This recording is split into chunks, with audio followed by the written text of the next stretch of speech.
Hello friends, मेरा नाम विशाल है and welcome to my channel programming with Vishal. So friends, जो हमारा आज का वीडियो है वो हमारा जो ई कॉमर्स की सीरीज़ है उसका 15th वीडियो है। और आज के वीडियो में मैं आप लोगों को ये बताने वाला हूँ कि जो हम लोगों ने लास्ट वीडियो में डिस्कस किया था शिप रॉकेट के बारे में, तो हम लोग कैसे शिप रॉकेट को हमारा जो ई कॉमर्स की वेबसाइट है उसमें इम्प्लीमेंट करेंगे। तो लास्ट वीडियो में मैंने आप लोगों को ये बताया था कि कैसे शिप रॉकेट की हम कॉन्फ़िगरेशन करते हैं, कैसे हमारा जो बेसिक एपीआई है वो वर्क करता है। तो फ्रेंड्स, लास्ट वीडियो में मैंने आप लोगों को एक चीज़ बताई थी जो कि एक्चुअली में गलत थी, पर मैंने आपको इसलिए बताई थी कि अगर वो मैं आपको लास्ट वीडियो में डिटेल में एक्सप्लेन करने लगता तो आप लोगों को थोड़ा सा समझ में नहीं आता। तो लास्ट वीडियो में मैंने आप लोगों को ये बताया था कि जब भी आप जैसे लेट से आप ये कोई प्रोडक्ट प्लेस करते हैं तो ऐड टू कार्ट करते हैं और मैं यहाँ पे चेकआउट करता हूँ और मैं ऑलरेडी रजिस्टर हूँ। मैं यहाँ पे मेरा एड्रेस डालूंगा, सबमिट के बटन पे क्लिक कर दूंगा और यहाँ से एक पेमेंट गेटवे सेलेक्ट कर दूंगा। तो मैंने आपको लास्ट वीडियो में बताया था कि जैसे ही आप सबमिट पे क्लिक करेंगे तो आप क्या करेंगे, अपना जो शिपिंग एपीआई है उसको आप हिट करेंगे, पर रियलिटी में एक्चुअली ऐसा होता नहीं है। तो लास्ट वीडियो में मैंने आप लोगों को ये चीज़ इसलिए बता दी थी कि वो टाइम पे आप लोगों को जितना समझना चाहिए था उसके हिसाब से मैंने आप लोगों को ये बताया था। तो यहाँ पे हम लोगों को थोड़ा सा चेंज करना पड़ेगा प्रोसेस। फ्रंट एंड की जो वर्किंग है ये हमें ऐसे के ऐसे ही रहने देगी। अब आपका अगला क्वेश्चन ये होगा कि जब यूजर ये ऑर्डर प्लेस करता है तो वही टाइम पे हम एक ऑर्डर क्यों नहीं प्लेस कर देते। उसका एक छोटा सा रीजन है। मैं आपको वो एपीआई ओपन करके देता हूं जो हम लोगों को एपीआई की रिक्वायरमेंट होती है प्लेस करते हुए टाइम पे। तो ये वो एपीआई है हमारा जिसकी हमें जरूरत पड़ेगी ऑर्डर प्लेस करने के टाइम पे। अब इसमें एक प्रॉब्लम ये है कि इसमें एक एंड में एक सेक्शन दिया है length, breadth, height and weight. अब यहां पे आपको लेंथ, हाइट, वेट, ब्रेथ ये सब डालनी है आपके कोरियर की। लेट्स से एज्यूम आपने आपके वहां पे जो यूजर आया है उसने आपसे 2 प्रोडक्ट खरीदे हैं। अब जब 2 प्रोडक्ट आपके कोरियर के एनवलप में आए तो उसके बाद जो आपका कोरियर है उसकी कितनी लेंथ हुई, उसकी कितनी हाइट हुई, उसका कितना वेट हुआ, उसकी कितनी ब्रेथ हुई।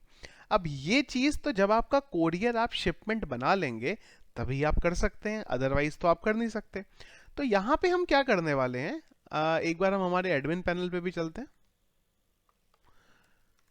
तो यहां पे हम क्या करने वाले हैं कि जो यूजर ऑर्डर प्लेस करेगा वो उसे हम करने देंगे जैसे वो ऑर्डर प्लेस कर रहा है।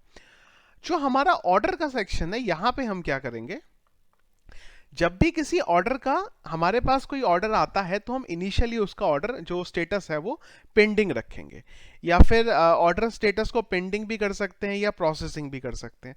पर जैसे ही हम हमारे ऑर्डर का स्टेटस शिफ्ट करेंगे और जैसे ही हम शिफ्ट करके सबमिट करने जाएंगे वो टाइम पे हम हमारे एडमिन से ये 3 चीजें लेंगे।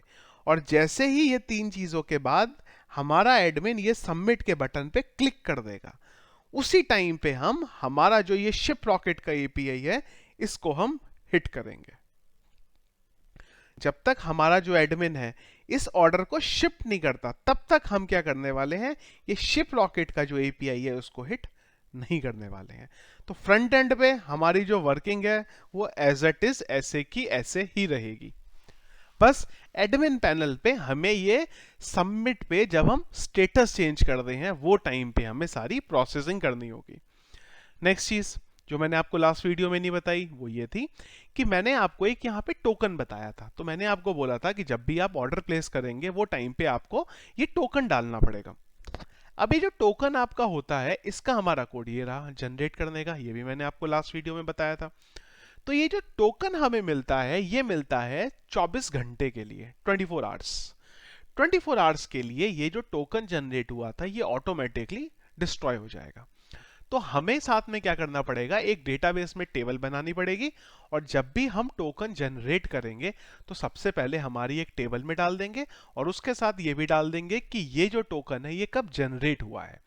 जब भी हमें हिट करना है एपीआई को शिप रॉकेट के, हम सबसे पहले चेक करेंगे कि हमारे पास कोई टोकन ऐसा बना हुआ एग्जिस्ट करता है जो पिछले 24 घंटे में बना है। और अगर हमें पता चलता है कि हमारे पास कोई ऐसा टोकन है तो हम डेटाबेस से टोकन को उठा लेंगे, और अगर हमें पता चला कि हमारे पास कोई भी ऐसा टोकन नहीं है तो हम क्या करेंगे, यहां से टोकन को जनरेट करा लेंगे। तो अब हम चलते हैं हमारे प्योर कोडिंग के पार्ट पे। तो कोडिंग के पार्ट पे के लिए हमें क्या करना पड़ेगा, हमें सबसे पहले ये जो हमारा ई कॉमर्स है इसके अंदर जो हमारा एडमिन का सेक्शन है इसे ओपन करना पड़ेगा। अब यहां पे हम क्या करते हैं, हमारा ऑर्डर मास्टर डिटेल में चलते हैं, और यहां पे वो जो पूरा प्रोसेस है वो है हमारा ऑर्डर के बारे में। तो सबसे पहला काम क्या करते हैं, ये चेक करते हैं कि जो शिफ्ट है उसकी हमारी ऑर्डर की आईडी क्या है। तो ये यहाँ पे कुछ एरर आ रही है, पहले मैं एक मिनट ये एरर भी देख लेता हूँ। कैटेगरी आईडी लाइन नंबर 82, ये क्या आ रहा है, डिटेल 82, ये कुछ बग है, एरर है, पता नहीं क्या है, एक बार चेक कर लेते हैं। ये यहाँ पे कुछ चेक कर रहा है, ये आइडियली हमें इसकी तो ज़रूरत ही नहीं है, ये पता नहीं हम क्या कर रहे थे, चलिए मैं इग्नोर करता हूँ उसे। तो अभी हमें क्या करना है कि जब भी हमारा जो ऑर्डर है इसका जो स्टेटस है वो शिफ्ट होगा, वो टाइम पे बेसिकली हमें हमारे एपीआई को हिट करना है। तो अब चलते हैं और यहाँ पे चेक करते हैं, जब भी यूजर स्टेटस चेंज करके इसको 3 करेगा। आते हैं इधर, और ये सारी कंडीशन होने से पहले यहाँ पे हमें एक काम करना पड़ेगा। इफ दिस इक्वल्स टू 3, तो यहां पे पूरी हमारी कहानी होने वाली है लंबी वाली। तो अब उसके लिए क्या करते हैं, यहां पे लिखने से अच्छा हम एक काम करते हैं, ये फंक्शन में चलते हैं और फंक्शन बना लेते हैं। सबसे पहला फंक्शन हमें ये चेक करना पड़ेगा कि हमारे पास कोई वैलिड टोकन एग्जिस्ट करता है कि नहीं करता है। तो मैं यहां पे एक फंक्शन बना लेता हूं, वैलिड शिप रॉकेट टोकन। जैसे ही मैं इसको कॉल करूंगा ये क्या करेगा, मेरे को टोकन रिटर्न करेगा। तो हम क्या करते हैं, एक सेपरेट टेबल बना लेते हैं, डेटाबेस में चलते हैं और एक टेबल बना लेते हैं यहाँ पे। तो मैंने टेबल क्या बना ली, शिप रॉकेट अंडरस्कोर टोकन, और इसमें 3 चीजें ले लेते हैं। पहला मैंने ऑब्वियस सी बात है आईडी ले लेते हैं, दूसरा मेरा यहाँ पे टोकन ले लेते हैं, और इसके बाद हम ले लेते हैं लेट्स से एडेड ऑन। और यहां पे मैं अब लेने वाला हूं टाइम स्टैम्प। टोकन आ गया, इसको प्राइमरी की कर देते हैं और सेव कर देते हैं। चलते हैं हमारे इसके पास और यहां पे लिखते हैं एसक्यूएल क्वेरी, और एक्चुअली में रो ही बना लेते हैं, is equal to MySQLi underscore fetch underscore associative. यहाँ पे डाल दिया MySQLi अंडरस्कोर क्वेरी, और यहाँ पे डाल दी मैंने मेरी कनेक्टिविटी, और यहाँ पे डाल दी select star from ship rocket token. अब यहाँ पे हमें क्या करना पड़ेगा, देखिए यहाँ पे आपको ये समझना पड़ेगा सबसे पहले कि ये जो टाइम स्टैम्प है, यहाँ पे क्या होगा कि जैसे भी हमारा कोई टोकन जनरेट होता है तो हम उसी टाइम पे उसका टाइम स्टैम्प डाल देंगे, और डेटाबेस से जब भी डेटा निकालेंगे तो सबसे पहला काम हम ये करेंगे कि ये देखेंगे कि ये टाइम स्टैम्प कब का था, क्या पिछले 24 घंटे में कोई एक्टिविटी हुई है इस टोकन के रिगार्डिंग की नहीं हुई है। ठीक है, अब सबसे पहले काम करते हैं, चलिए इस डेटाबेस टेबल में एक डेटा डाल के देखते हैं। लेट्स से हमने कुछ भी डाला और सेव कर दिया। सॉरी, ये तो इंटीजर कर रखा था हमने, एक काम करते हैं इसका डेटा टाइप चेंज कर देते हैं, इसको मैं इंटीजर से हटा के इसको कर देता हूं मैं varchar, और 500 डाल देता हूं। चलिए, तो लेट्स से मैंने यहाँ पे कोई भी रैंडम टोकन डाल दिया और मैंने गो के बटन पे क्लिक कर दिया। तो ये हमारा बेसिकली यहाँ डेटा आ गया और ये मेरा टाइम आ गया। तो ये कौन सा टाइम है, जब भी मेरा जो डेटा है वो डेटाबेस के अंदर गया है। तो ये हमारी क्वेरी एग्जीक्यूट होगी, और यहां से हम क्या कर लेते हैं, जो एडेड ऑन है सर्वर पे, उसे निकाल लेते हैं। अब हमें क्या करना है कि जो भी सर्वर पे अभी डेटा गया है उसके बीच में, और जब भी हमने ये एपीआई को बेसिकली टोकन को, हमें अभी ये चेक कर लेंगे कि ये टोकन कितना पुराना है। तो उसके लिए हमें करंट टाइम निकालना पड़ेगा, तो मैंने डाल दिया यहाँ पे करंट टाइम, और इसके लिए हमने एक फंक्शन बनाया date, Y M D R minute and seconds, और इसको पास कर दिया हमने str टू टाइम में। ये क्या करेगा, मुझे सेकंड्स निकाल के दे देगा, str टू टाइम, और सेम टू सेम मैं इसको भी पास कर देता हूँ str टू टाइम में। और एक काम कर लेते हैं कि जो इंडिया का टाइम स्टैम्प है वो निकाल लेते हैं। तो मैंने यहां डाल दिया कोलकाता टाइम स्टैम्प। स्पेलिंग कुछ गलत है पर हमें टाइम स्टैम्प जरूर मिल जाएगा। ये हमें टाइम स्टैम्प मिल गया। अब हम इस टाइम स्टैम्प को यहां डाल लेते हैं। अब एक बार इन दोनों का डिफरेंस देख लेते हैं। तो हमने वेरिएबल बनाया डिफ टाइम इज इक्वल टू जो भी करंट टाइम स्टैम्प है, करंट टाइम है, उसमें से माइनस कर दिया जाए एडेड ऑन को। और इसको एक बार इको करके देख लेते हैं कि इससे पता चल जाएगा हमें क्या आउटपुट आ रहा है। तो हम क्या करते हैं कि हमारा जो ये डैशबोर्ड का पेज है, सॉरी ये बंद कर दिया मैंने, मैं एक बार फिर से ओपन कर लेता हूँ। तो यहाँ पे मैंने ओपन कर लिया PHP ecom admin, और ऑर्डर मास्टर किसी भी ऑर्डर में चलते हैं, और यहाँ से हम इसे शिफ्ट कर देते हैं। तो जैसे ही मैंने क्या किया तो इसने 125 दिया। अब एक काम करते हैं, ये जो भी टाइम आया इसको एक बार डिवाइड कर लेते हैं 125। एक बार फिर रीलोड कर लेते हैं। 139 डिवाइडेड बाई 60, तो आइडियली 2 पॉइंट कुछ आ रहा है। तो अगर आप देखें तो ये डेटा कब गया था 121 पे, अगर आप अभी का टाइम देखें तो कितना हो गया 123। तो ये बेसिकली डिफरेंस दिखा रहा है कि अभी और जब भी ये टोकन जनरेट हुआ था उन दोनों के बीच में डिफरेंस कितना है। तो हमें ये चेक कर लेना है कि अगर ये डिफरेंस 24 घंटे से कम है। एक बार अगर हम नेट पे भी देख लें, सेकंड्स इन अ डे आ गया हमारे पास, इतने हमारे पास सेकंड्स होते हैं। तो अब हमें यह देखना पड़ेगा कि अगर तो ये जो डिफ टाइम है ये ग्रेटर देन है इससे, इसका मतलब क्या हुआ कि ये जो टोकन है वो एक्सपायर हो चुका है। तो यहां पे हम एक फंक्शन को कॉल कर देते हैं, GENE generate ship rocket token, that's it. तो यहां पे हमने क्या कर दिया, हमने बोला ये एक फंक्शन कॉल करा दो, और इस फंक्शन के अंदर हम यहां पे ये फंक्शन एक कॉल करा देते हैं, और जो कनेक्टिविटी मिली थी उसे यहां पास कर देते हैं, और एक बार इसे इको करके देख लेते हैं। फिलहाल तो ये चीज एग्जिस्ट ही नहीं करेगी, तो हम फिलहाल टेस्ट करने के लिए इसे 0 कर देते हैं। तो इसने क्या कर दिया, हमारे इस फंक्शन को कॉल कर दिया, परफेक्ट। अब यहां से हम क्या करने वाले हैं, टोकन जनरेट हमारा कर देंगे। तो टोकन जनरेट करने के लिए मैं ये कोड को कॉपी कर लेता हूं।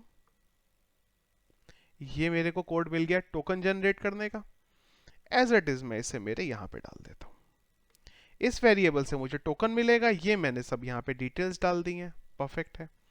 अब मैं यहाँ पे डेटा इंसर्ट करा लेता हूँ। तो हमने डाल दिया MySQLi अंडरस्कोर क्वेरी, और यहाँ हमने डाल दिया कनेक्टिविटी, और यहाँ डाल दिया हमने एक इंसर्ट की क्वेरी, इंसर्ट इनटू टेबल का नाम। टेबल हमारी क्या है देख लेते हैं एक बार, शिप रॉकेट टोकन। वैल्यूज क्या क्या है, स्ट्रक्चर, टोकन और एडेड ऑन। तो हमने डाल दिया टोकन, और यहां डाल दिया, सॉरी टोकन तो हमारा हो गया ये वाला,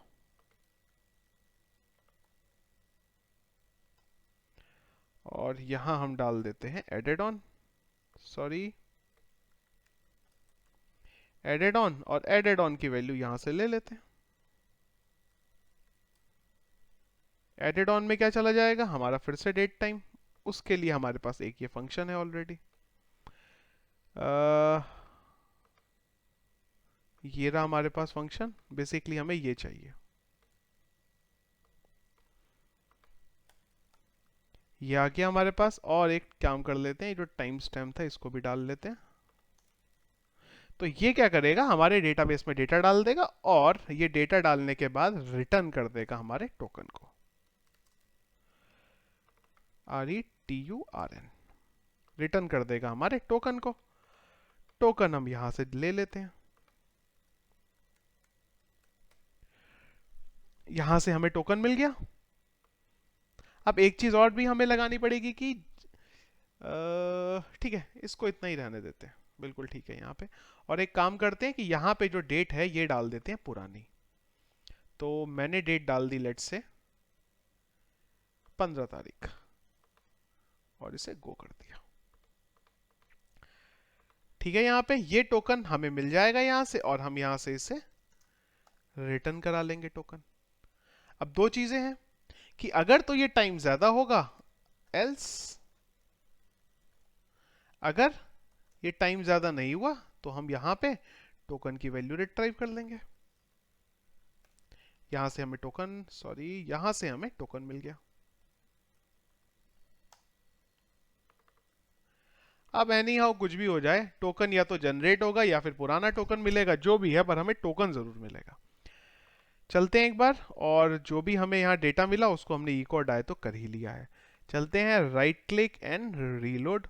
होपफुली टोकन जनरेट हो जाएगा। बिल्कुल ठीक है, यहाँ पे टोकन जनरेट हो गया। अब एक काम करना पड़ेगा, एक्चुअली में इंसर्ट नहीं करना पड़ेगा, अपडेट करना पड़ेगा।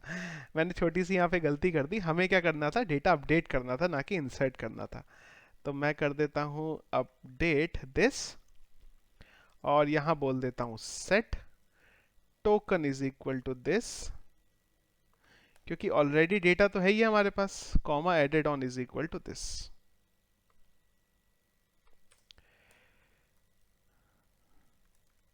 और where id is equal to 1, क्योंकि एक ही रिकॉर्ड है हमारे पास।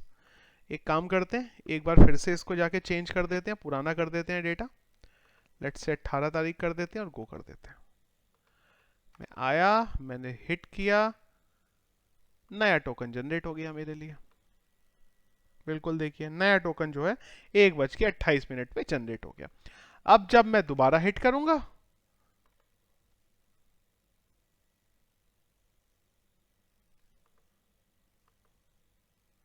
तो ये देखिए, इसने अब टाइम मेरा चेंज नहीं किया, तो इसने मेरे को वही जो टोकन था वो रिटर्न करके दे दिया।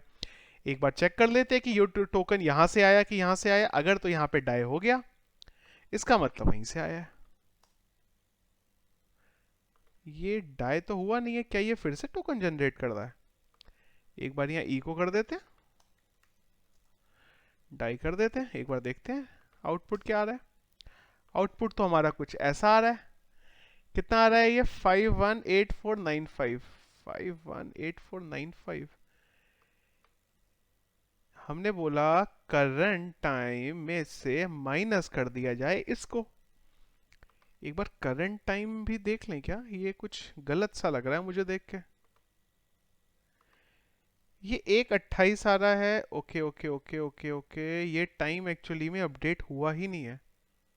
शायद हमारी जो एसक्यूएल की क्वेरी है इसमें कुछ इशू है। बिल्कुल देखिए, यहाँ पे हमारी आईडी जो है वो 2 है, एक्चुअली में आईडी 1 होनी चाहिए थी। ये इशू था छोटा सा। एक बार चलते हैं, फिर से रीलोड कर लेते हैं, एक बार टोकन फिर जनरेट होगा। देखिए टोकन जनरेट हो गया 3047 पे। अब जब हम आए और हमने रीलोड किया, फटक से क्वेरी आई। अब टोकन आपका वही है। कब तक टोकन वैलिड रहेगा? 1 दिन तक पूरे। अब यहां पे हमें मिला हमारा टोकन। अब जब ये टोकन मिल गया तो ये टोकन की हेल्प से हमें क्या करना पड़ेगा, यहां पे ऑर्डर को जनरेट करना पड़ेगा। तो हम डाल देते हैं टोकन इज इक्वल टू, ये हमें टोकन मिल गया। अब इस टोकन की हेल्प से हम क्या करेंगे, प्लेस शिप रॉकेट ऑर्डर। अब यहां पे हम क्या करने वाले हैं, दो चीजें पास करने वाले हैं। स्पेलिंग शायद कुछ गलत हो गई है। एक तो हम यहां पे टोकन की आईडी पास करने वाले हैं, और दूसरा हम यहां पे ऑर्डर की आईडी पास करने वाले हैं। अब हम खाली इस फंक्शन को कॉल करने वाले हैं। अब एक इस नाम से फंक्शन बना लेते हैं। देखिए एक और फंक्शन बना लिया हमने। 2 पैरामीटर लेता है ये फंक्शन, 2 पैरामीटर दे देते हैं इसे चाहिए तो। आ गए हमारे पास 2 पैरामीटर। अब क्या करने वाले हैं, अब इन पैरामीटर की हेल्प से हम हमारा ऑर्डर प्लेस कर देंगे। प्लेस ऑर्डर के लिए हमारा ये रहा कोड। टोकन चाहिए था आपको, तो टोकन आप ये ले लो। तो हम क्या करते हैं, ये पूरे का पूरा जो हमने जनरेट किया था, टेस्टिंग एक बार कर लेते हैं कि सब कुछ सही है ना, कहीं कुछ गलत तो नहीं कर रहे हैं हम। इसको मैं एज इट इज रहने देता हूं। यहां पे ऑर्डर आईडी मैं ये ले लेता हूं जो मुझे मिली है यहां पे, यानी कि ये रही मेरी ऑर्डर आईडी। और टोकन जो था मेरा वो ये रहा।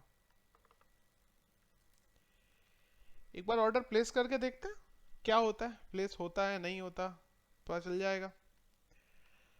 तो ऑर्डर पे चलते हैं। लेट्स से मैं यहाँ गया और यहाँ से मैंने इसको खाली शिफ्ट किया और सबमिट के बटन पे क्लिक कर दिया। प्रोसेसिंग हो रही है, देखिए फटक से ऑर्डर प्लेस हुआ है, बिल्कुल गोली स्पीड में। रीलोड करते हैं और हमारा सक्सेसफुल ऑर्डर प्लेस हो गया। ऑर्डर आईडी में कुछ तो गड़बड़ हुआ है, कुछ तो लोचा है, कुछ तो झोल है। क्या लोचा है क्या झोल है एक बार देख लेते हैं। ओके, गलत करेंगे तो देखिए गलत ही होगा। यहाँ पे हमने $2 ऐड कर लिए थे, इसलिए हमारा ये ऑर्डर ये जनरेट हो गया था। अब क्या करना है, ये ऑर्डर आईडी आपको यूआरएल में मिल गई है, यहाँ पे फंक्शन के पैरामीटर में। ये ऑर्डर आईडी के करस्पॉन्डेंस हम सारा का सारा जो डेटा है उसको फैच कर लेंगे और फैच करके उसको हम यहाँ पे पास कर देंगे। और इसके साथ में मैंने आपको एक चीज बताई थी। क्या एक चीज बताई थी मैंने आपको, कि जैसे ही हम ये ऑर्डर का जो स्टेटस चेंज करते हैं, शिफ्ट करते हैं, वो टाइम पे हमें 2 पैरामीटर और भी लेने होंगे। कौन से 2 पैरामीटर, सॉरी 4 पैरामीटर। कौन से 4 पैरामीटर, वो ये रहेंगे। ये हम एडमिन से इनपुट कराएंगे कि लेंथ कितनी थी, ब्रेथ कितनी थी, हाइट कितनी थी और वेट कितना था। ये यूजर जो भी हमें बताएगा उसको हम यहाँ पे यूज कर लेंगे। और ये सारा कुछ होने के बाद जो करंट हमारा ऑर्डर है वहां पे हम लोग कहाँ गया, ये जो आउटपुट मिला है ऑर्डर आईडी और जो शिपमेंट आईडी है, इन दोनों को हम क्या करेंगे, हमारे डेटाबेस की टेबल में डाल देंगे। एक और कॉलम बना लेंगे हमारे ऑर्डर की टेबल में। कहाँ गया ऑर्डर, ऑर्डर की टेबल में एक और कॉलम बना लेते हैं कि जो शिप रॉकेट है उसका शिपमेंट आईडी क्या था और शिप रॉकेट का ऑर्डर आईडी क्या था, क्योंकि कल को अगर हमें ऑर्डर जब ट्रैक करना होगा वो टाइम पे हमें इस चीज की जो है जरूरत पड़ने वाली है। तो अभी के लिए हमने क्या किया है, स्टैटिक सब कुछ यूज किया है। अब हम क्या कर देंगे, इसी को डायनामिक कर देंगे। एक हमें काम क्या करना है, इसको डायनामिक करना है, और एक हमें क्या करना है, हमारा जो ऑर्डर प्लेस हुआ है उस पे कैंसिल अगर एडमिन को ऑर्डर करना है तो क्या करना पड़ेगा। कैंसिल के लिए एक बार हम यहां चलते हैं और एक बार एपीआई में देखते हैं यहाँ पे ऑर्डर कैंसिलेशन का क्या प्रोसेस है। ऑर्डर में आए और यहाँ पे कैंसिल ऑर्डर का ऑप्शन है। तो ये कैंसिल ऑर्डर के लिए क्या बोलता है कि ये देखिए हम यहाँ आए और इसने बोला कि मुझे खाली यहाँ पे आईडी पास कर देना, मैं अपने आप कैंसिल कर दूंगा। एक काम करते हैं, एक बार इसको देख लेते हैं कि ये चलता भी है कि नहीं चलता है। तो उसके लिए क्या करते हैं कि एक फाइल बना लेते हैं। हमारा जो शिप रॉकेट का फोल्डर था इसके अंदर एक मैं कैंसिल नाम से फाइल बना लेता हूं। कैंसिल नाम से फाइल बना लेते हैं और इसको एक बार जरा डाल के देख लेते हैं, पता चल जाएगा अभी कि ये कैंसिल होता भी है कि नहीं होता। इसको हटा देते हैं। ऑर्डर आईडी हमारे पास है ही है और ये जो आउटपुट आएगा इसको हमने प्रिंट कर ही दिया है। बिल्कुल, बहुत बढ़िया। टोकन चाहिए तो टोकन की तो हमें कोई चिंता है ही नहीं, टोकन तो हमारे डेटाबेस में सेव है। ये रहा टोकन, इसको करते हैं एडिट और ये टोकन भैया को यहां से ले लेते हैं और इधर पेस्ट कर देते हैं। ऑर्डर आईडी, जो ऑर्डर हमने कल प्लेस किया था या फिर आज प्लेस किया था, जो मन करे उसको जरा हम उठा लेते हैं। ये जो कल वाला ऑर्डर था हमारा, इसको उठा लेते हैं। एक बार ट्राई करके देखते हैं कि कैंसिल होता है नहीं होता, होता है तो क्या आउटपुट आता है। फाइल का नाम क्या है हमारा, शिप रॉकेट के अंदर cancel.php। तो इधर चलते हैं और मैं डाल देता हूं PHP के अंदर मेरा है ecom, इसके अंदर है शिप रॉकेट और यहां है मेरा कैंसिल डॉट पीएचपी। कुछ तो हो रहा है, क्या हुआ पता नहीं। देखें एक बार, पहले तो यहां देख लेते हैं यहां पे ऑर्डर का स्टेटस जो था वो क्या हो रहा है, उसके बाद उधर भी देखिए जैसे ही मैंने इसे हिट किया, वो जो ऑर्डर प्लेस हुआ था हमारा, वो ऑर्डर यहां से हो गया कैंसिल। कैंसिल का एपीआई मतलब चलता है बराबर। ये आउटपुट क्यों नहीं आया यहाँ पे, ये एक बार को देखना पड़ेगा, ये हम बाद में एक्सप्लोर कर सकते हैं। पर ये समझ में आ गया हमें कि ऑर्डर जब भी कैंसिल करना है तो बस इस एक एपीआई को हिट कर देना है, आईडी यहाँ पे पास कर देनी है, जो भी आईडी पास करेंगे वो ऑर्डर हमारा कैंसिल हो जाएगा। फिलहाल हम कैंसिलेशन का जो प्रोसेस है वो खाली एडमिन पैनल पे दे रहे हैं और फ्रंट एंड पे उसको नहीं दे रहे हैं। अब नेक्स्ट काम हमारा क्या बचता है कि ये जो ऑर्डर है इसको हम डायनामिक कैसे करेंगे, और जब भी वहां से यूजर ऑर्डर को कैंसिल करेगा तो हम उसको कैसे शिप रॉकेट के वहां से कैंसिल करेंगे। तो अब जो डायनामिक ऑर्डर वाला काम है, डायनामिक जो हमें ये ऑर्डर आईडी के बेस पे करना पड़ेगा, अब हम एक बार उसको देख लेते हैं। तो इसके लिए काम करते हैं कि यहां से एक और वेरिएबल भेज देते हैं, हमारी जो कनेक्शन स्ट्रिंग है $CON मैंने भेज दी। अब क्या करते हैं, सबसे पहले ये ऑर्डर आईडी के करस्पॉन्डेंस एक तो यहाँ डाई कर देता हूँ, और ये ऑर्डर आईडी के करस्पॉन्डेंस हम सबसे पहले जो है हमारा डेटा निकाल लेते हैं। तो डेटा निकालने के लिए काम करते हैं कि एक तो देख लेते हैं कि डेटा हमें कहाँ कहाँ के लिए चाहिए। सबसे पहले तो हमें ये जो नीचे का पूरा डेटा है ये सेट करना पड़ेगा कि हमारी लोकेशन क्या थी, हमें पता है, फर्स्ट नेम, और एक काम करते हैं इसी के साथ एक बार देख लेते हैं कि क्या क्या पैरामीटर जो है हमारे वो कंपलसरी हैं और कौन से पैरामीटर कंपलसरी नहीं है। तो आते हैं इधर, जैसे कि अगर मैं यहाँ देखूं तो मेरा ये जो नेम है ये आ गया, सॉरी इसको ऊपर कर लेते हैं, ओके। कस्टमर नेम जो है मेरा रिक्वायर्ड है, जो लास्ट नेम है ये मेरा रिक्वायर्ड नहीं है, एड्रेस रिक्वायर्ड नहीं है, ये रिक्वायर्ड नहीं है, सिटी, पिन कोड, स्टेट, ये सारी चीजें जो है वो रिक्वायर्ड है। तो चलिए स्टार्ट करते हैं हमारा काम। सबसे पहला काम डेटा फैच करना, तो यहां डाल देते हैं एक रो अंडरस्कोर ऑर्डर, और यहां पे क्या करने वाले हैं, ऑर्डर की टेबल से डेटा निकाल लेते हैं। उसके लिए डाल देते हैं MySQLi underscore fetch underscore associative, और इसी के अंदर डाल देता हूं MySQLi अंडरस्कोर क्वेरी, और इसी के अंदर डाल देते हैं connectivity, select star from order where id is equal to $order_id। तो ये हमें सारा का सारा डेटा निकाल के यहाँ पे दे देगी। अब वेरिएबल बना लेते हैं यहाँ पे, और उन्हीं को हम यहाँ पे यूज कर लेंगे। तो पहली चीज तो आ गई ऑर्डर की डेट। चलें ऑर्डर की टेबल में आए, और ये ऑर्डर प्लेस कब हुआ था, एडेड ऑन हमारे पास ये पड़ा है, बिल्कुल ठीक है। तो यहाँ पे हम एक वेरिएबल बनाते हैं, और या तो एक काम करते हैं कि ये ऑर्डर डे की डेट क्या है, बिल्कुल ठीक है, हम ना इसको डेटाबेस से ही निकाल लेते हैं। तो हमने डाला दिस इज इक्वल टू $, और यहां पे हम डाल देते हैं एडेड ऑन। चलिए बिल्कुल बढ़िया हो गया। एक copy paste paste paste paste paste, ठीक है जी। वैल्यू वेरिएबल इसको बदलते रहेंगे, और एक काम करते हैं साथ ही साथ चेंज करते हुए चलते हैं। ये तो डेली रहेगा, कस्टमर का नाम, अब कस्टमर का नाम यूजर की टेबल से आएगा, तो ज्वाइन मार लेते हैं एक। ज्वाइन में तो अब तक आप लोग एक्सपर्ट हो ही गए होंगे। अगर आप लोगों को ज्वाइन में एक्सपर्ट हो गए हैं तो बहुत अच्छी बात है, और अगर आप ज्वाइन में अभी तक एक्सपर्ट नहीं हुए हैं तो कोई बात नहीं, मैं हूं उसके लिए। जब तक मैं हूं आपको चिंता करने की कहीं पे भी कोई ज़रूरत है नहीं।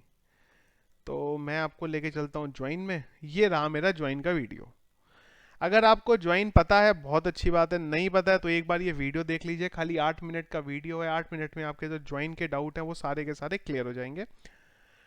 जो इसका लिंक है वो मैं वीडियो के डिस्क्रिप्शन में भी दे दूंगा, जिससे आपकी हेल्प हो जाए। तो ये ज़रूर देख लेना। अगर आप ये ई-कॉमर्स या कोई भी प्रोजेक्ट पे काम करते हो तो आपको ज्वाइन बहुत अच्छे से पता होना चाहिए।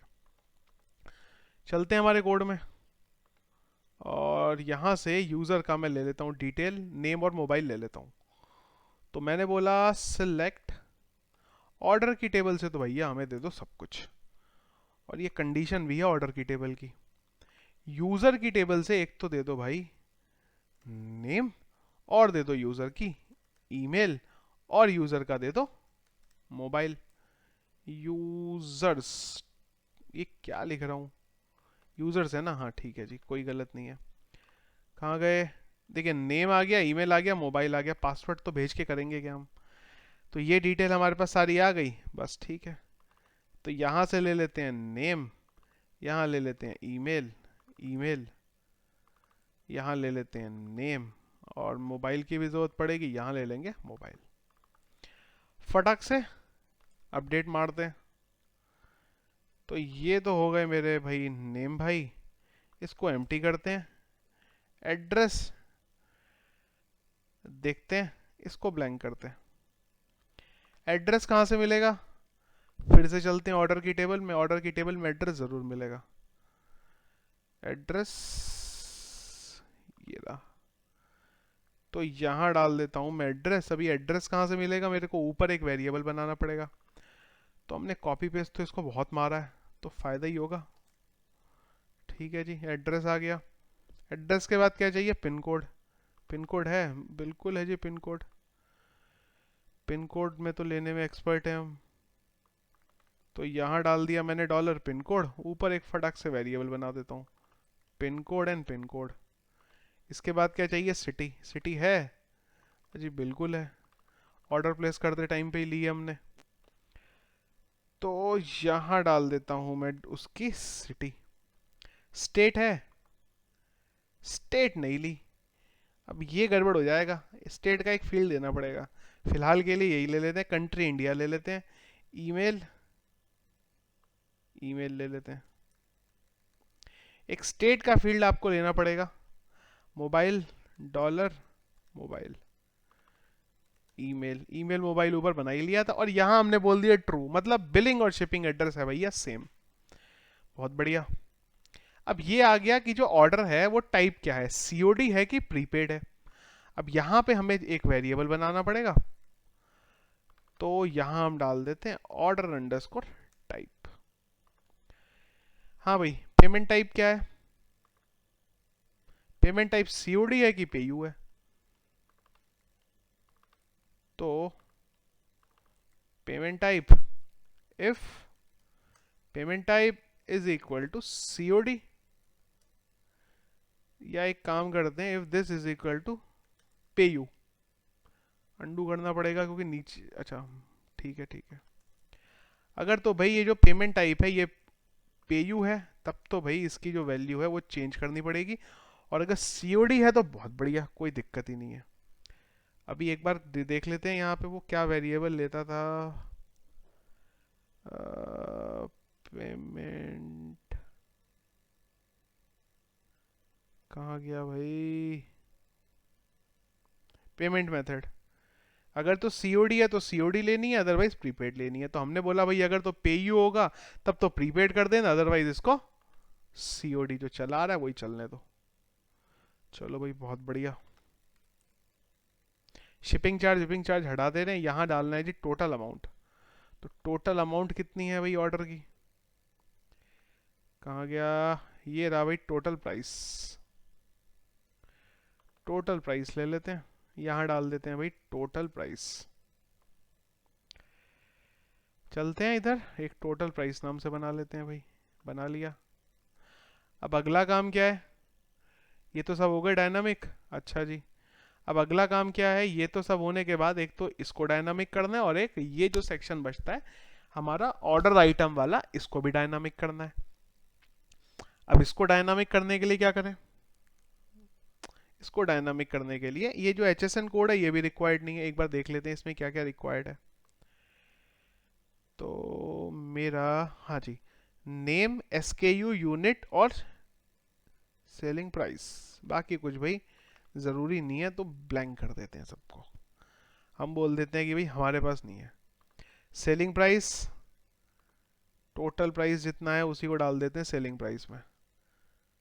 अच्छा ये तो आएगा प्रोडक्ट वाइज, ओके। तो यहाँ पे क्या करना पड़ेगा, बेसिकली जितने भी यूज़र ने आइटम बेचे हैं, सॉरी जितने भी उसने आइटम लिए हैं वो आएंगे, और अगर एक से ज़्यादा होंगे तो ये कॉमा सेपरेट हम कॉपी पेस्ट कर देंगे इसको। अब क्या करते हैं, ये जो बना हमारा ना, इसको हमें डायनामिक बनाना पड़ेगा। तो चलते हैं डायनामिक बना देंगे, इतना तो हमें आता ही है कि हम इसे डायनामिक बना दें। तो अब एक काम करते हैं, अब चलते हैं ऑर्डर डिटेल टेबल में। चलो भाई आ जाओ ऑर्डर डिटेल टेबल में। ऑर्डर डिटेल में आते हैं और अब यहाँ लगाते हैं एक R E S is equal to, यहाँ डाल देते हैं mysqli अंडरस्कोर क्वेरी। फिर से ज्वाइन लेना पड़ेगा यहाँ पे, क्योंकि यहाँ पे क्या करना है, प्रोडक्ट की डिटेल उठानी है। तो हमने बोला भाई सिलेक्ट स्टार फ्रॉम, भाई एक तो है ऑर्डर डिटेल, तो ऑर्डर डिटेल से तो भाई देखो सब ले लो, और जो प्रोडक्ट टेबल है उसमें से क्या क्या लो वो अब बताते हैं। Comma product dot name, product का भाई एक तो नेम उठा लो और उसका एक प्राइस उठा लो, और एक उसका, अच्छा इधर भी प्राइस डाल रहे हैं क्या ऑर्डर डिटेल में, तो वही उठा लेते हैं ना। हाँ भाई ये लिया ना हमने, प्राइस उठा लेते हैं, बस नाम ही चाहिए वहां से, तो इसको भी हटाते हैं। बस भाई ऑर्डर के नाम के लिए हमें उस टेबल में जाना पड़ेगा, फ्रॉम दिस कॉमा प्रोडक्ट।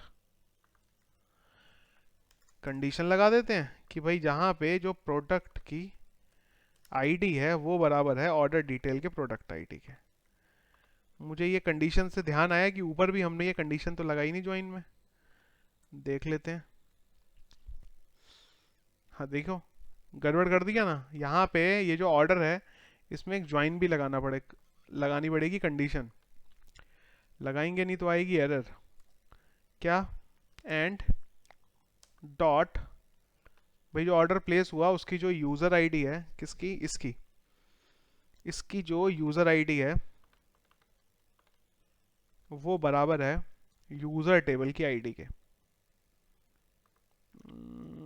वो बराबर है यूज़र टेबल की आईडी की। अब आएगा बराबर डेटा, इधर भी डेटा हो गया। अब इधर क्या करते हैं, व्हाइल लूप बना लेते हैं। R O W is equal to mysqli underscore fetch underscore associative, इधर डालते हैं हमारे आरईएस को और इधर छेप देते हैं। अब ये जो बना इसको बना लेते हैं डायनामिक। तो यहाँ पे क्या करता हूँ, एक बनाता हूँ variable, let's say html is equal to blank, और यहाँ पे छेप देते हैं html is equal to this dot concatenate double quotes, sorry single डालना पड़ेगा, सिंगल कोट। अब ये क्या करने वाला है, कॉपी कॉपी कॉपी, और यहां एक वेरिएबल ले लेते हैं i इज इक्वल टू 1, और यहां पे i को बढ़ा देते हैं $i प्लस प्लस। चलिए i को बाद में करेंगे, इसकी बाद में देख लेंगे, और यहां एक कॉमा डाल देते हैं। अब ये क्या करेगा, जो भी डिटेल आएगी उसको इधर कॉन्कैटिनेट करता रहेगा। तो पहला यहां पे डाल देते हैं रो नेम, प्रोडक्ट का नाम। अब इसी को copy paste and paste and paste.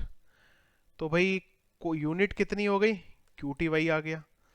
इसकी जगह पे मैं कर देता हूँ, ये जो प्रोडक्ट की है इसकी आईडी डाल देता हूँ SKU में, या फिर हाँ यही कर देते हैं, जो प्रोडक्ट है प्रोडक्ट की आईडी। SKU बेसिकली क्या होता है कि जब भी आप कोई प्रोडक्ट बनाते हैं तो उसका एक यूनिक नंबर होता है। तो हम लोग क्या करते हैं, फिलहाल के लिए हमने वो तो बनाया नहीं है, तो अभी के लिए क्या करते हैं कि जो ऑर्डर बुक हुआ है, ऑर्डर की जो डिटेल टेबल है उसमें जो प्रोडक्ट का आईडी है उसी को SKU बना देते हैं, यानी कि प्रोडक्ट का आईडी, यानी कि प्रोडक्ट का आईडी ये हो गया यूनिट, और इधर क्या है भाई, प्राइस। सब कुछ सही लग रहा है, बस इस HTML को जरा एक बार प्रिंट करा के देख लेते हैं, क्योंकि मुझे इसी में सबसे ज़्यादा डाउट है कि ये बराबर चल रहा होगा कि नहीं चल रहा होगा। बाकी एरर तो आएंगी ही अभी, तो स्टार्ट हो गई एरर आना। सबसे पहला काम, line number unexpected $HTML line number 83। अच्छा सेमी कॉलन नहीं डालेंगे तो भाई एरर तो आएगी, कोई नहीं रोक सकता। बढ़िया है, ये तो बन गया बराबर। उम्मीद नहीं थी मुझे, मुझे तो था कोई एरर आएगी। अच्छा, लाइन नंबर 68 में ज़रूर एक एरर आ रही है, 68 में एरर आ रही है। इस लाइन की वजह से फटक से एक बार ज्वाइन की क्वेरी चेक कर लेते हैं। This dot star comma user dot name user dot email user dot mobile from order. अच्छा, यूजर तो डाला ही नहीं, वेयर में फ्रॉम में यूजर भी डालना पड़ेगा भाई, ये तो अभी भी आ रही है। Where this is equal to this and this is equal to this. भाई क्वेरी तो बढ़िया लग रही है देख के, कोई बात नहीं, एक बार इसको डाई करा देते हैं, पता चल जाएगा अभी क्या दिक्कत है। अच्छा, इसमें भी कुछ गड़बड़ कर दिया क्या हमने? अच्छा, ये देखो ना मिल गया। ये कहाँ से आ गया सिंगल कोट, देखें अभी बराबर आ गया ऑर्डर नंबर 5 में ये, लेकिन इतना सारा कैसे आ रहा है? एक बार चेक करते हैं नीचे की क्वेरी क्या रन की है। अच्छा, ऑर्डर आईडी तो लगा ही नहीं। Where order dot dot order underscore ID is equal to dollar order underscore ID. अब वो पर्टिकुलर ऑर्डर का डेटा देगा, अदरवाइज ये क्या करता है, सबका डेटा उठा के दे दे रहा था। देखो दे दिया। अब एक दिक्कत है, ये एंड में क्या कर रहा है, अगर ये देखोगे एंड में एक ये डाल के दे दे रहा है मेरे को, और एक ये यहाँ भी पता नहीं क्यों डाल रहा है। तो यहाँ पे ये जो डाल रहा है, ये तो डाल रहा है इस वजह से। इसको एक बार हटाता हूँ, इसको हटाते हैं। तो ये HSN के अंदर एक कॉमा पता नहीं कहाँ से आ रहा है। अच्छा, ये आ रहा है ना, इसको तो हटा ही देंगे, अब एंड में है तो इस पे कॉमा रखते हैं बस एक। अब इसको हटाना पड़ेगा, तो इसके लिए ये एग्जाम कहाँ से खुल गया, इसके लिए एक काम करते हैं, एक बार जब ट्रिम मार के देखते हैं, RTRIM, और हम बोलते हैं कि भाई इसमें से इसको जरा हटा दो, देखते हैं एक बार होता है कि नहीं होता। देखो हो गया, कहानी सेट है हमारी, बस यही चाहिए था। $HTML is equal to this RTRIM, भाई राइट से ट्रिम मार दो, तो ये जो बना था उसको हटा देगा। अब ये जो HTML है इसको उठा के डाल देते हैं इधर, किधर, इधर। अब उम्मीद पूरी है कि सब चल रहा होगा। अभी भी हमारा ये जो है हार्ड कोड है, पर कोई बात नहीं, इतना चलेगा हार्ड कोड, बाद में डायनामिक करेंगे, पहले चला के देखें। एक बार मैं चलता हूँ इधर, और ये जो ऑर्डर आईडी है, काम करते हैं दूसरे किसी ऑर्डर के लिए जरा ये करके देखते हैं। तो भाई फिंगर क्रॉस, सबमिट पे क्लिक करते हैं और देखते हैं क्या होता है। भाई ये तो आ गई एरर, एरर तो आनी थी, एक बार में तो हमारा कोई काम सही से होता नहीं है तो ये जो एरर आ रही है ये इसलिए आ रही है क्योंकि इसको जो हमने ये वेरिएबल बनाया है ना यहाँ पे, ये इसे प्रॉपर मिल नहीं रहा है। तो ये क्यों नहीं मिल रहा है, ये एक बार थोड़ा सा समझना पड़ेगा कि ये डायनामिक वैल्यू बन रही है कि नहीं बन रही है। तो इसको मैं एक बार इको करता हूँ और इसे एक बार यहाँ पे डाई करता हूँ, और एक बार देखते हैं ये क्या गड़बड़ है यहाँ पे। तो ये हमारा कुछ इस तरीके से बना जैसा हमें डेटा चाहिए था। यूनिट 1 सेलिंग प्राइस डिस्काउंट, ये लग तो सब सही रहा है, पर हो क्या रहा है कि जब मैं इसको नीचे इम्प्लीमेंट कर रहा हूँ यहाँ पे, तो ये क्या कर रहा है, इसको ऐसे ले नहीं रहा है। एक बार अंडू करके देखें क्या।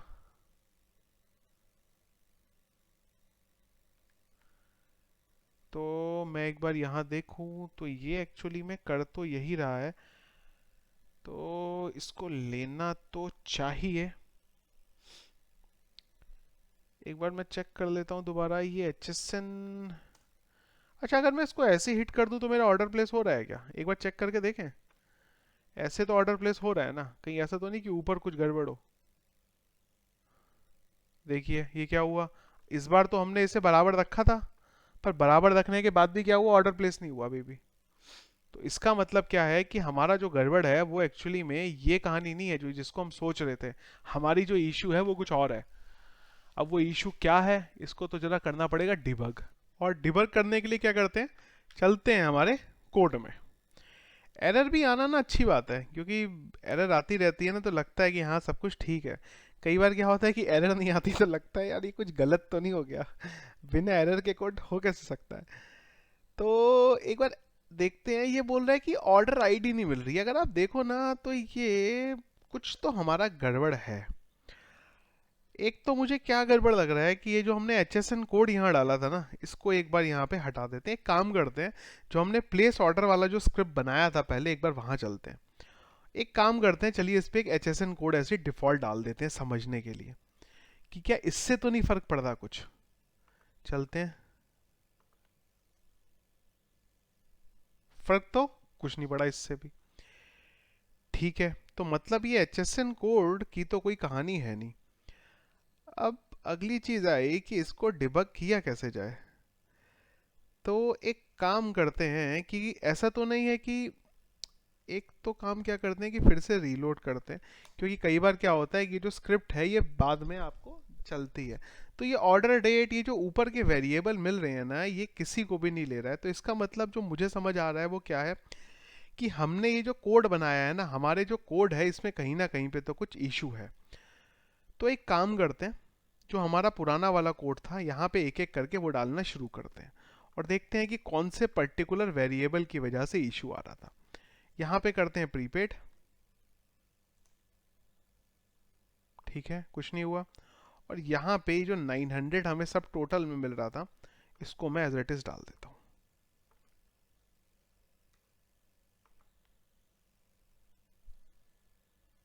देखिए चेंज हुआ, ऑर्डर आईडी का जो एरर था आपका वो हट गया। तो एक्चुअली में ये जो हमारे पास अमाउंट आ रहा था ना, ये टोटल प्राइस वाला, इसमें एक तो कुछ इशू था। तो चलते हैं पहले, ये जो टोटल प्राइस आ रहा है इसको जरा देखते हैं ये क्या दे रहा है, ये गलत कैसे हो रहा है। रीलोड करते हैं, कंट्रोल F5 करते हैं, तो ये तो एक्चुअली में ये आ रहा है। अब इसमें तो कुछ गलत है नहीं, टोटल प्राइस में तो कुछ गड़बड़ है नहीं। अच्छा, देखिए बात तो सही है। देखिए क्या मेरे को लग रहा है गड़बड़ कहाँ हो रही है, कि हमने यहाँ पे क्या बोला कि जो शिपिंग है इसकी जो क्वांटिटी है वो 90 इंटू 10, मतलब 9000 होनी चाहिए, और यहाँ पे हम प्राइस कुछ और लिख रहे हैं। तो मेरे को जो समझ में आ रहा है वो यही है कि शायद यही रीज़न है हमारे एरर आने का। तो एक काम करते हैं, ट्राई करके देखते हैं। तो मैं यहाँ पे क्या करता हूँ कि ये जो प्राइस है इसको वही रहने देता हूँ जो है, बस यहाँ पे एक करता हूँ क्वांटिटी, और यहाँ पे प्राइस हार्ड कोड ये डाल देता हूँ। एक बार अभी देखते हैं, फिर से ऑर्डर आईडी का एरर आने लगा। अब okay okay okay okay okay okay okay okay okay okay okay okay okay okay okay, अभी देखें, बहुत बेसिक सी गलती थी। ये जो हमने प्राइस लिया है यहाँ पे, ये हमने लिया था डबल सिंगल, बिना किसी कोट्स के। तो ये तो एज अ स्ट्रिंग ट्रीट हो रहा होगा, ये तो पहला रूल है, उसी को हमने फॉलो नहीं किया। अब अगला एरर क्या दे रहा है, ये बोल रहा है कि जो ऑर्डर डेट है आपकी उसमें कुछ गड़बड़ है। अब ये तो रही हमारी ऑर्डर डेट भाई, अब ऑर्डर डेट में क्या गड़बड़ है पता नहीं। ऑर्डर डेट को भी एक काम करें, उधर से उठा के देखें क्या थी ऑर्डर डेट हमारी। यहाँ पे ऑर्डर डेट हमारी कुछ ओके, देखिए ऑर्डर डेट क्या बन रही है हमारी, हमारा सेकंड भी निकल के आ रहा है, पर उसको सेकंड नहीं चाहिए, इसलिए हमारी यहाँ पे ये दिक्कत आ रही है। तो क्या करें, अब हमारी जो ऑर्डर डेट है इसमें से हमें सेकंड को हटाना पड़ेगा। ये बस खाली इतना सा हमारा इशू था और कोई इशू नहीं था। कैसे हटाएं भाई अब सेकंड को, जो आपके पास डेट निकल के आई, ये निकल के आई, इसमें सेकंड को कैसे निकालें, बहुत सिंपल है। तो हम इसे बोल देते हैं underscore str is equal to str to time. सबसे पहले इसको कन्वर्ट कर लेते हैं str टू टाइम में, और यहाँ पे मैं एक वेरिएबल लेट से बना लेता हूँ str, इसको भी यही रख देता हूँ। और यहाँ पे अब एक वेरिएबल बना लेता हूँ, dollar this is equal to date, क्या YMDR मिनट, कहाँ से, इस वेरिएबल में से। चलें भाई देखें, अरे ये तो अभी भी नहीं ठीक हुआ, कोई बात नहीं, एक बार इसे इको करके देखते हैं। तो मतलब मैं जो सोच रहा था ऐसा नहीं है, देखिए आ तो बराबर गया ये। तो अगर ये बराबर आया है तो ये अब नीचे क्यों नहीं चल रहा है, एक बार ये देखना पड़ेगा। यहाँ पे ऑर्डर डेट है, तो भाई ऑर्डर डेट तो बराबर है। एक काम करें क्या, ये हार्ड कोड डाल के देखें। ओ के ओके, ये आ रहा है आर मिनट सेकेंड, और ये किस फॉर्मेट में चल रहा है पता नहीं है। काम करते हैं एक बार शिपिंग, एक काम करते हैं एक बार हार्डकोर डेट डाल के देखते हैं पहले, तो क्लियर हो जाएगा कि हमारा इशू ये है भी कि नहीं है। चलते हैं इधर और रीलोड करते हैं। तो चलिए भाई, वो इशू तो रिजॉल्व हुआ, इसको बाद में देखते हैं। पहले एक बार सारा इशू जो था वो ठीक कर लेते हैं, सारे एरर। अगला एरर था जो सब टोटल है, वो बोल रहा है कि it must be a number. सब टोटल जो है ये बोल रहा है कि भाई ये नंबर होना चाहिए, पर ये नंबर नहीं है अभी भी। ऐसा ये क्यों बोल रहा है?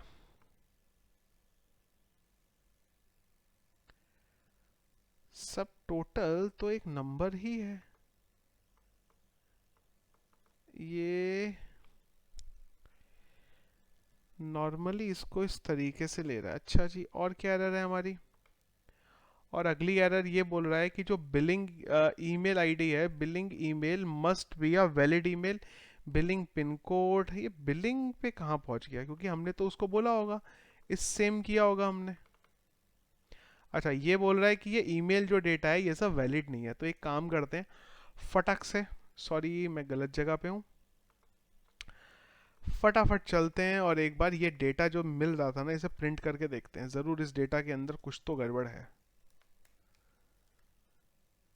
तो ये देखिए क्या बोल रहा है, ये एरर को एक बार मैं कॉपी कर लेता हूँ और इसको हिट करता हूँ। अब देखो आप, ईमेल आईडी क्या है? ईमेल आईडी तो ये है, ये तो वैलिड ही लग रही है। यहाँ पे इसको क्या क्या नहीं मिल रहा है? एक तो बिलिंग ईमेल वैलिड नहीं मिल रही है। भाई ऐसा क्यों हो रहा है इसके साथ? हमने यहाँ पे ईमेल लिखा है, बिल्कुल ठीक है। और यहाँ पे हमने डॉलर ईमेल ही लिखा है, ये भी बिल्कुल ठीक है। तो ये इशू कैसे क्रिएट कर रहा है? एक काम करते हैं, अब एक ही काम बचा है मेरे पास आखिरी, तभी समझ में आएगा ये कि ये जो डेटा हम बना रहे हैं ना, मैं एक काम करता हूँ इस डेटा को यहीं पे एक बार इको करा देता हूँ, तो ही एक्चुअली में हमें समझ में आएगा कि कहाँ पे क्यों किस लिए इशू है। अदरवाइज तो देखिए समझ में आएगा नहीं। ये समझ में आ गया, तो मैं यहाँ कर दे रहा हूँ इको, और यहाँ कर देता हूँ डाई। तो ये क्या करेगा, अब सारा का सारा जो डेटा है मेरा, डेटाबेस से जो डेटा पड़ा था वो लेके आ जाएगा, तो पता चल जाएगा अब।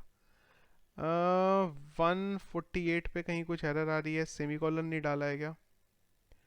सेमीकोलन नहीं डाला है, रीलोड करते हैं। तो देखिए ये एरर आ रही है, देखिए मिल गई एरर। जो ये आपकी ऑर्डर आईडी थी ये स्ट्रिंग बन रही है, सारी चीजें हमारी स्ट्रिंग बन रही है। अब क्यों बन रही है स्ट्रिंग, एक बार जरा समझें। तो क्या करें, इसको हटा दें क्या? हटाएंगे तो क्या बनेगा? तो भी ये बनेगा। तो दिक्कत क्या है, यहाँ करना पड़ेगा कॉनकैटिनेट। बस खाली ये दिक्कत थी हमारी, जिस वजह से हम लोगों ने अपना इतना टाइम बर्बाद तो नहीं बोलूंगा, पर हाँ ये बोलूंगा कि ये टाइम बर्बाद नहीं हुआ करना, पर हाँ इससे हमें ये समझ में आया कि बेसिकली कि अगर एरर आती है तो हम उसको कैसे डिबग कर सकते हैं। हमें एक्चुअली में ये काम बहुत पहले ही कर लेना चाहिए था, पर मेरी गलती है यहाँ पे, मैंने इसको सोचा नहीं कि ये इशू भी हो सकता है। तो अब इशू तो मिल गया, अब तो बस फटाफट कॉन्केटिनेट कर देते हैं। क्योंकि वो क्या कर रहा है यहाँ पे, इसको एज अ स्ट्रिंग ही ट्रीट कर रहा है। अब स्ट्रिंग ट्रीट करेगा तो भाई वो तो एरर देगा देगा, कोई नहीं रोक सकता। जहाँ पे हमारे जितने भी वेरिएबल्स हैं, हम क्या करते हैं यहाँ पे हमारे सारे जो वेरिएबल्स हैं इसको इस तरीके से प्लेस कर देते हैं। अब होपफुली कोई भी जो एरर है वो नहीं आना चाहिए। अगर अभी भी एरर आएगा तो कोई बात नहीं, उसको भी डिबग कर लेंगे। अब तो हमें डिबग करना आ ही गया है।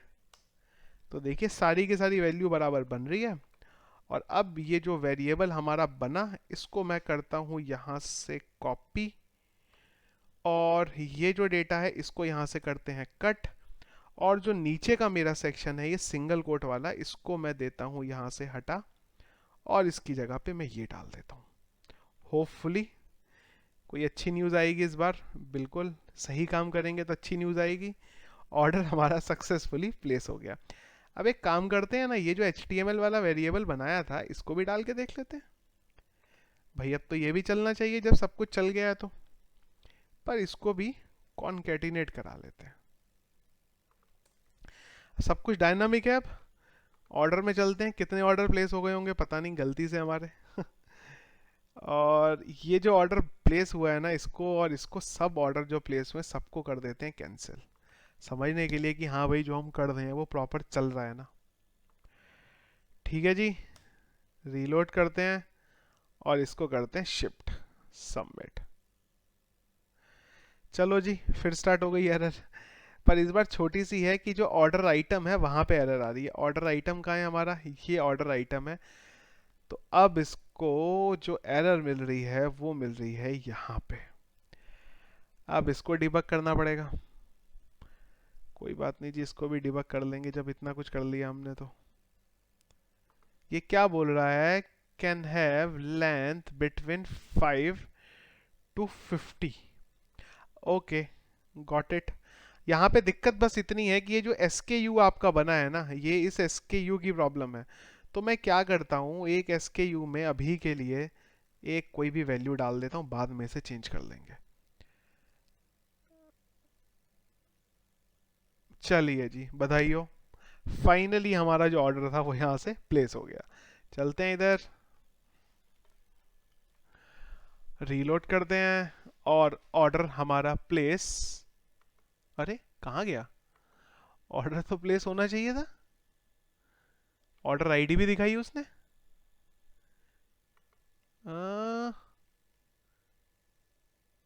ऐसा तो नहीं हो सकता। जब इसने यहाँ पे ये आईडी दिखाई है हमें, तो आइडियली हमारा ऑर्डर तो प्लेस होना चाहिए था। ऐसा कैसे, अरे रीलोड करते हैं, ये तो सरप्राइज हो गया। ऑर्डर हमारा ये यहाँ पे दिखा रहा है, शिपमेंट कंपनी, इसने सारा स्टेटस दिखाया, पर इसने क्या किया, इस SKU के आगे हमें कुछ डेटा ही नहीं दिखाया। ऐसे कैसे हो सकता है। चलिए ठीक है, देखते हैं उसे भी। अभी क्या करेंगे, एक तो हमें ये जो लेंथ है इसको डायनामिक कर देना है, और इसके बाद क्या करना है कि एक एडमिन पैनल में फील्ड डालना पड़ेगा हमें SKU का। हर प्रोडक्ट का एक SKU बनेगा और SKU के बेस पे आगे की प्रोसेसिंग होगी। एक काम करता हूँ, मुझे भी बहुत सरप्राइज हो रहा है ये। मैं एक काम करता हूँ, सबसे पहले एक तो ना नॉर्मल यूजर के लिए एक ऑर्डर प्लेस करते हैं। सबसे पहले फ्रंट एंड पे चलते हैं, एक प्रोडक्ट खरीदते हैं, इसकी लेट्स से एज्यूम 3 क्वांटिटी करते हैं, एड टू कार्ट में डालते हैं, इधर चलते हैं, और हमारे पास ये 2 प्रोडक्ट पड़े हैं, एक काम करते हैं एक ही रहने देते हैं, चेकआउट करते हैं, सब कुछ यहाँ पे सही डालते हैं।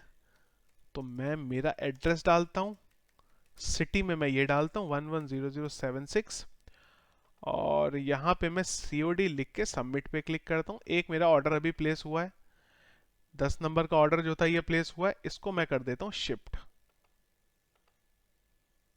देखिए जैसे ही ऑर्डर प्लेस किया ये हो गया, डेटा तो आ रहा है, पर ये ऑर्डर क्यों नहीं प्लेस हो रहा है, ये अब अलग एक स्ट्रेंज स्टोरी बन गई है।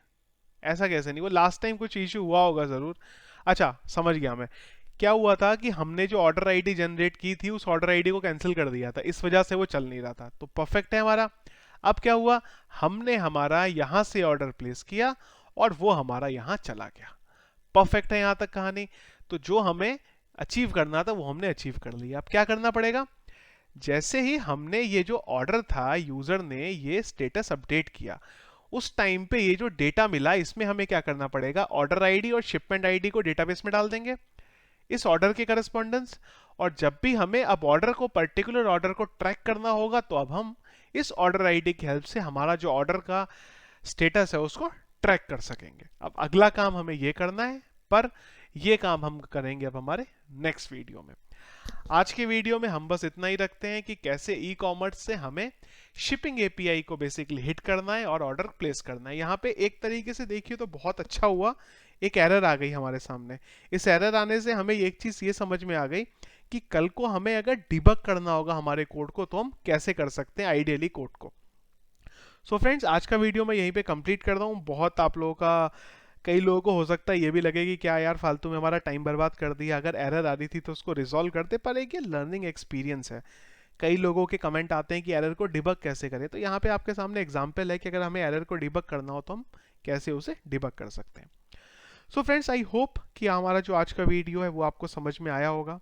अगर आपका कोई भी प्रॉब्लम, कोई भी कंफ्यूजन है, तो आप वीडियो के कमेंट बॉक्स में अपना इशू डालिए, मैं अपनी तरफ से पूरी कोशिश करूंगा कि आपके इशू को रिजॉल्व कर सकूं। सोर्स कोड अगर ये चाहिए तो वो मैंने वीडियो के डिस्क्रिप्शन में डाल दिया हुआ है, वहां से आप डाउनलोड कर लेना। एक चीज का ध्यान रखना आप कि ये जो टोकन की कहानी है, इसके लिए भी एक कंडीशन डालनी पड़ेगी, मैंने डाली नहीं है। तो क्या करना कि मेरी ये जो टेबल है इसको एज इट इज लेना, जो टोकन, ये जो मेरी टोकन की टेबल है इसको एज इट इज लेना। मैं ऐसा कुछ यहाँ पे डमी डेटा डाल दूंगा, और ये जो डेट है इसको भी मैं क्या कर देता हूँ, एक पुरानी डेट डाल दूंगा। और आप लोगों को बस क्या करना पड़ेगा कि ये फंक्शन में आना, और यहाँ पे ये जो बस मेरा ये जो टोकन जनरेट करने वाला फंक्शन है, कहाँ है भाई, टोकन कहाँ से जनरेट होता है, यहाँ से जनरेट होता है। यहाँ पे ये ईमेल आईडी और पासवर्ड अपना डाल देना, मैं यहाँ पे ब्लैंक डाल दूंगा, इसको अपडेट कर लेना खुद से आप, जो आपका अकाउंट है उसका। सो फ्रेंड्स, वीडियो मैं आज का कंप्लीट करता हूँ। अगर वीडियो पसंद आता है तो प्लीज़ वीडियो को लाइक ज़रूर करना, और अगर अब तक चैनल सब्सक्राइब नहीं किया है तो उसको भी कर लो यार, जल्दी से सब्सक्राइब कर लो चैनल को भी। नेक्स्ट वीडियो में आगे का जो बचा हुआ काम है उसको हम इम्प्लीमेंट करेंगे। Thank you.